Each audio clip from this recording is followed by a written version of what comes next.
Осетия ТВ. Главные темы выпуска. В правительстве Северной Осетии опровергли слухи о том, что глава республики Теймураз Мамсуров в ближайшее время сложит свои полномочия. Такая информация появилась в ряде федеральных СМИ со ссылкой на источник. Валентин Базаров собрал закрытое совещание по вопросу дальнейшего сотрудничества аэропорта Владикавказ и авиакомпании «Победа». По итогам встречи было решено не прекращать совместную работу. Лучшие дзюдоисты полицейские со всей страны собрались в Северной Осетии. По итогам 3 соревновательных дней уже определились победители. Эти и другие темы далее подробно. В российских СМИ появилась информация о том, что по истечении своего срока Теймураз Мамсуров в конце июня этого года может снять с себя полномочия главы республики. В правительстве эту информацию опровергли. Позицию руководства обозначил руководитель администрации главы и правительства республики Сергей Таболов. Глава республики работает в этом качестве до 7 июня. Что касается возможностей избрания главы на следующий срок, то он сам исчерпывающе на эти вопросы ответил в своем недавнем интервью одному из федеральных изданий. Нам к этому добавить нечего, ничего нового с тех пор не произошло. Конечно же, впечатляет моментальность появления комментариев некоторых персонажей. Такое полное ощущение, что эти люди были готовы к появлению такой информации. Это как, знаете, известный КВНовский конкурс «Разминка», когда зачастую наиболее удачный ответ звучит от той команды, которая готовила вопрос.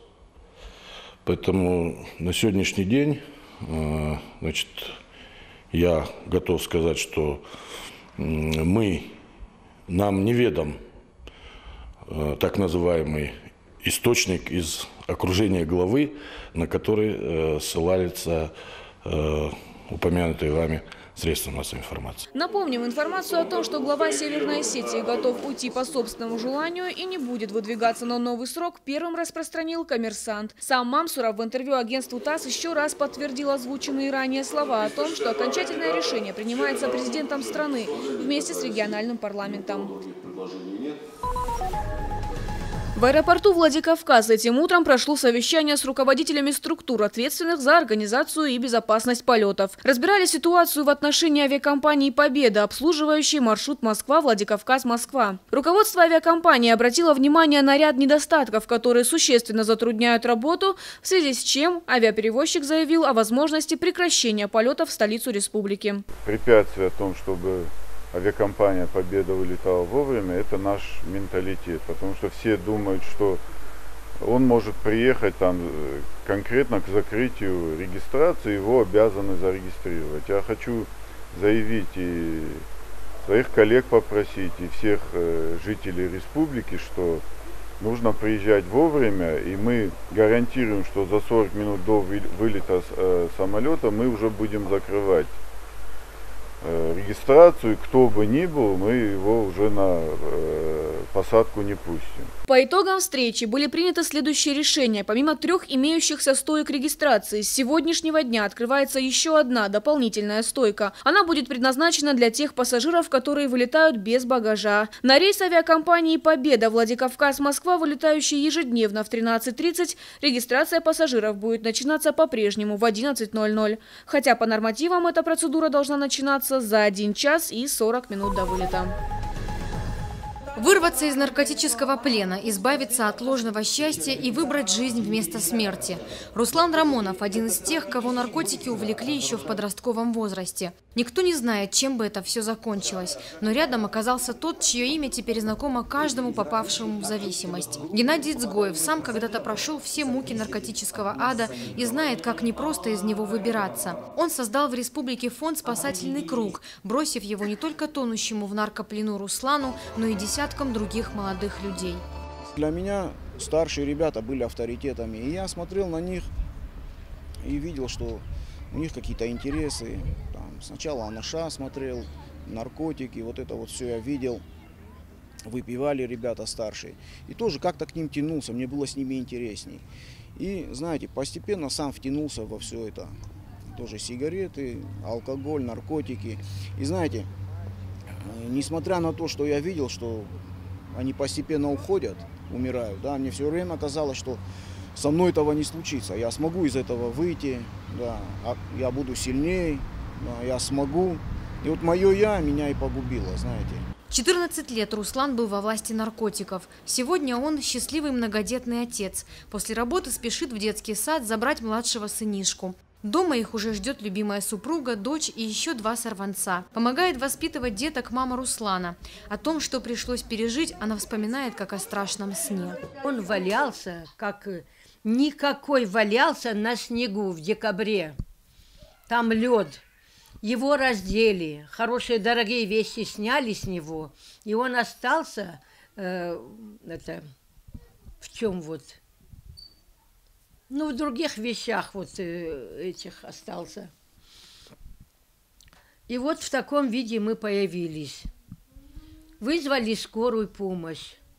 Скорая, конечно, стала оказывать, а он сопротивлялся, еще обзывал их. Он же не понимал ничего. Это один случай я узнала, а сколько раз было таких случаев, что он умирал от передозировки. Руслан ни за что не променял бы теперь счастье семейной жизни на наркотический ад.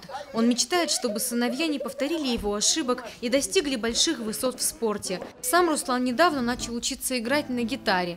Будет петь колыбельные 4-му сынишке, который скоро появится на свет. Дети предложили назвать его Геной, именем спасшего папу человека. А недавно Рамоновы всей семьей побывали на акции, посвященной здоровому образу жизни. В концертном зале собрались первые лица республики, школьники и студенты, артисты. По данным Всемирной организации здравоохранения, наркотики занимают 1-е место в мире среди виновников преждевременной смерти людей и уже опередили сердечно-сосудистые заболевания и раковые опухоли. Сегодня тысячи молодых людей Северной Осетии говорят «нет» наркотикам. На экране кадры документального фильма, в которых запечатлен весь ужас употребления наркотиков. Некоторые отворачиваются, тяжело смотреть. Эмоционально к собравшимся обратился и сам председатель общественного благотворительного фонда Геннадий Цгоев. Я бы не хотел, чтобы кто остался сейчас, ветераны наши, которые отдавали свои жизни не для того, чтобы сегодня в нашей Осетии процветал наркотик, пьянство, еще всякие нехорошие дела. Я бы хотел, чтобы наша многонациональная Осетия процветала в спорте, в искусстве, во всех сферах. Прислушаться к своей мечте и получать удовольствие от жизни без наркотиков, беречь свое здоровье. Именно эту мысль хотели донести до подрастающего поколения организаторы акции.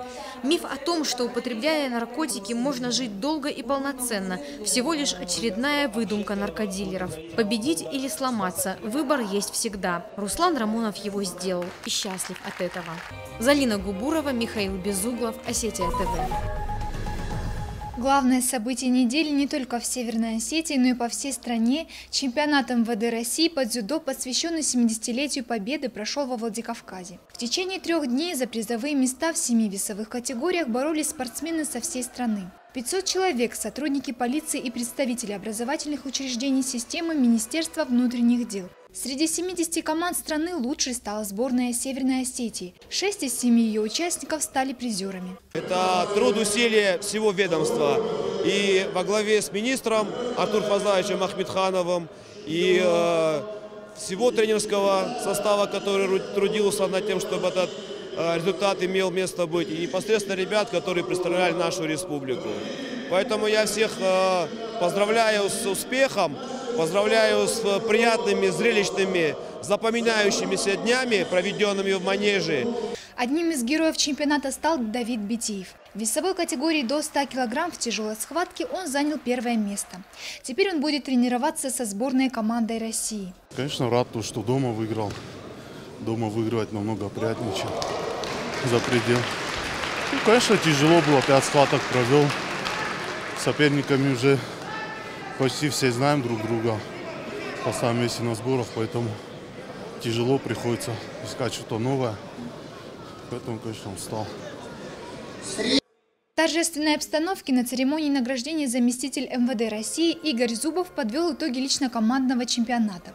Наряду с победителями полицейскими Северной Осетии на пьедестал почетов взошли команды Рязани и Владимирской области. Лучшие из лучших теперь войдут в состав сборной страны, которая представит Россию на чемпионате мира по дзюдо среди полицейских. Дзраса Багаева, Заурцев, Осетия ТВ.